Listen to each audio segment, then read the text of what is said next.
தமிழர்களுக்கென்று தனித்த தலைமையா? எப்படியாவது தடுக்க வேண்டும். இதுதான் எதிரிகள் திட்டம். இதை குறித்து தான் இன்றைய காணொளியில் காணவிருக்கின்றோம். தமிழ் தலைவன் நேயர்கள் அனைவருக்கும் வணக்கம். செந்தமிழன் சீமான் தலைமையிலான நாம் தமிழர் கட்சி என்பது 2009 தொடர்ச்சியாக 2024 வரை தனித்தே அரசியல் களத்தில் நின்று கொண்டிருக்கின்றது.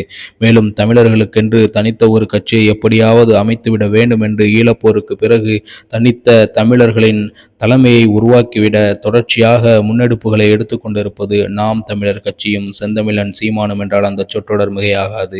இதை எப்படியாவது தடுத்துவிட வேண்டும், ஒடுக்கிவிட வேண்டும், தமிழர்களை தலைமைத்துவம் அடைந்துவிடக் கூடாது என்ற முயற்சியில் தொடர்ச்சியாக பல்வேறு சதி பின்னல்களை ஏற்படுத்தி நம்மை முடக்க பல்வேறு முயற்சிகள் எதிரிகள் செய்து கொண்டு இருக்கின்றார்கள். ஆனால் இதில் எதிலுமே நாம் தமிழர் கட்சி சிக்கிவிடாமல் தொடர்ச்சியாக கடந்த 2009 2024 நடந்து முடிந்த நாடாளுமன்ற தேர்தல் வரை நாம் தமிழர் கட்சியின் தலைமை ஒருங்கிணைப்பாளர் செந்தமிழன் சீமான் அவர்கள் மிக அழகாக, மிகவும் நேர்த்தையாக, மிகவும் தைரியத்தோடு, மிகவும் உன்னிப்பாக கவனித்து நாம் தமிழர் கட்சியை களத்திற்கு கொண்டு வந்திருக்கின்றார் என்றால் அந்த சொற்றொடர் மிகையாகாது. அதன் அடிப்படையிலேயே நாம் தமிழர் கட்சி என்பது தனித்த பெரும் ஆற்றலாக தற்பொழுது நடந்து முடிந்த நாடாளுமன்ற தேர்தலில் 8.22% வாக்குகளை பெற்று தனித்த அடையாளத்துடன் அங்கீகரிக்கப்பட்ட கட்சியாக மாநிலத்தில் வலம் வருகின்றது. இதை பொறுத்து கொள்ள முடியாத எதிரிகள் எது வேண்டுமானாலும் செய்து நாம் தமிழர் கட்சியை கீழ் தள்ளிவிடலாம். ஆனால் ஒருபோதும் அதற்கு இடம் கொடுக்காத நாம் தமிழர் கட்சியும் தலைமை ஒருங்கிணைப்பாளர் செந்தமிழன் சீமானும் மேலும் அதில் பயணிக்கக்கூடிய உறுப்பினர்களும் தொடர்ச்சியாக தங்களுடைய ஆளுகைகளை உட்படுத்தி கொண்டிருக்கின்றார்கள். தாங்கள் யார் என்று ஒட்டுமொத்தமாக காட்டிக் கொண்டிருக்கின்றார்கள். அதன் அடிப்படையிலேயே நடக்கவிருக்கக்கூடிய விக்கிரவாண்டி தேர்தலில் மிகப்பெரிய இலக்கோடு நாம் தமிழர் கட்சியினர் அந்த இடைத்தேர்தலுக்கு சென்று கொண்டிருக்கின்றார்கள் என்றால் அந்த சொற்றொடர் மிகையாகாது. மேலும் வெற்றியை இலக்காக நிர்ணயித்து இந்த தேர்தலில் நாம் தமிழர் கட்சி களமாடுகின்றது. எத்தனை சதி திட்டங்கள், எத்தனை சதி பின்னல்கள், இது எல்லாவற்றையும் புறந்தள்ளி நாம் தமிழர் கட்சி இப்பொழுதும் களத்தில் நிற்கின்றது என்பதற்காகவே தமிழ்நாட்டு மக்கள் தொடர்ச்சியாக நாம் தமிழர் கட்சியை ஆதரித்து வருவார்கள் என்று அனைவராலும் எதிர்பார்க்கப்படுகின்றது. இவ்வளவு தைரியமாகவும் நேர்மையாகவும் மக்கள் களத்தில் நின்று மக்களுக்காக பணி செய்யக்கூடிய நாம் தமிழர் கட்சி எப்படியாவது ஆட்சி அரியணையில் ஏறிவிட வேண்டும் என்று ஒட்டுமொத்த தமிழர்களும் இதை எதிர்பார்க்கின்றார்கள் என்றால் அந்த சொற்றொடர் மிகையாகாது.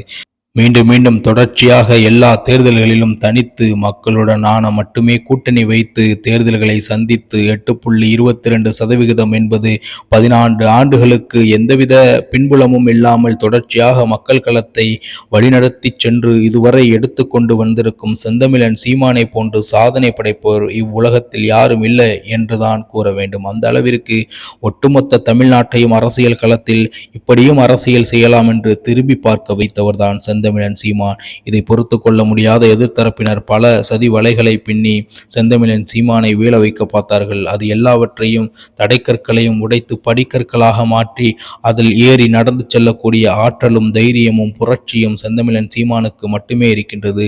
அதை தொடர்ச்சியாக அவர் செய்து கொண்டே இருக்கின்றார். மேலும் அவரை போன்றே நாம் தமிழர் கட்சியில் பயணிக்கக்கூடிய ஒட்டுமொத்த உறுப்பினர்களும் செந்தமிழன் சீமானை அடிப்பெறலாமல் தொடர்ச்சியாக பின்பற்றி கொண்டிருக்கின்றார்கள். மேலும் பின்பற்றி கொண்டிருப்பார்கள் என்று அனைவராலும் எதிர்பார்க்கப்படுகின்றது.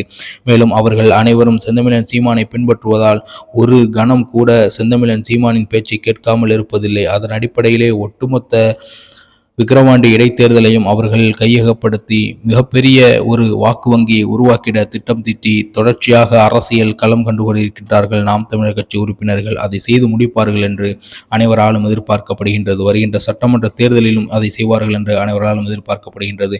மீண்டும் நல்லதொரு காணொலி உங்களை சந்திக்கின்றேன். இலக்கு ஒன்றுதான், தமிழ் பேரினத்தின் விடுதலை. நன்றி, வணக்கம். நாம் தமிழர்.